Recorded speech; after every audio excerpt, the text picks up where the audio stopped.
अगर हम आपसे कहें कि आप अपने हिस्से की जमीन हमें दे दीजिए तो क्या आप देंगे? बिल्कुल नहीं। लेकिन ठीक ऐसा ही आंध्र प्रदेश के किसानों ने किया है। चंद्रबाबू नायडू जो कि आंध्र प्रदेश के सीएम हैं, इनके कहने पर वहां के 29,000 किसानों ने टोटल 30,000 एकड़ जमीन सरकार को दे दी है, और वो भी अपनी इच्छा से। ये चीज आपको थोड़ी अजीब लगी होगी, लेकिन ठीक ऐसा ही हुआ है। तो आइए आज हम जानते हैं कि आखिर सरकार ने इतनी सारी जमीन किसानों से क्यों ली, और किसानों ने भी इतनी सारी जमीन सरकार को क्यों दे दी। तो चलिए आज हम आंध्र प्रदेश के इतिहास में चलते हैं और इस पूरे माजरे को जानते हैं शुरुआत से। नमस्कार दोस्तों, आपका एक बार फिर से फैक्टी नॉलेज की वीडियोस पर स्वागत है। ये बात है साल 2014 से भी पहले की, जब आंध्र प्रदेश नाम का एक राज्य हुआ करता था, और हमारे भारत में टोटल 28 राज्य थे, और आंध्र प्रदेश की राजधानी हैदराबाद हुआ करती थी। लेकिन साल 2014 में कुछ विवादों के चलते आंध्र प्रदेश को 2 हिस्सों में बांट दिया जाता है, जिसमें से एक हिस्से का नाम तो आंध्र प्रदेश ही रहता है, लेकिन दूसरे हिस्से का नाम तेलंगाना रखा जाता है।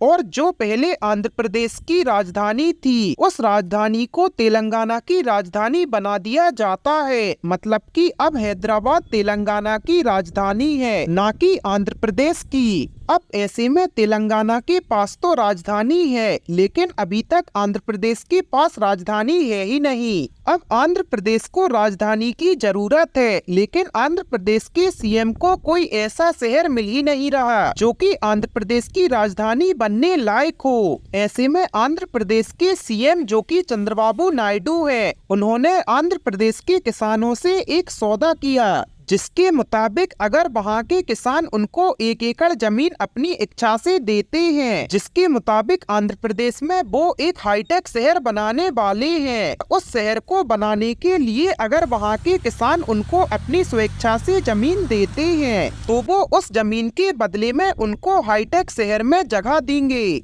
और उन्होंने इस बात को भी क्लियर किया है कि अगर एक किसान उनको 1 एकड़ जमीन देता है, तो उसके बदले में वो उस हाईटेक शहर में उनको 1250 स्क्वायर फीट का रेसिडेंशियल एरिया देंगे और 450 स्क्वायर फीट का कॉमर्शियल एरिया। ऐसे में किसानों को ये स्कीम काफी अच्छी लगी, और आंध्र प्रदेश के करीब 29,000 किसानों ने टोटल 30,000 एकड़ जमीन चंद्रबाबू नायडू को दे दी, वो भी अपनी इच्छा से। और इसमें सबसे हैरानी वाली बात तो ये है कि ये पूरा लेन देन मात्र 100 दिनों के अंदर ही हो चुका है, जो कि काफी हैरानी वाली बात है। जो वादा करके चंद्रबाबू नायडू ने किसानों से जमीन ली है, क्या वो पूरा होता है या नहीं, या फिर इसमें कुछ और ट्विस्ट है, ये तो हमें अब बाद में ही पता चलेगा।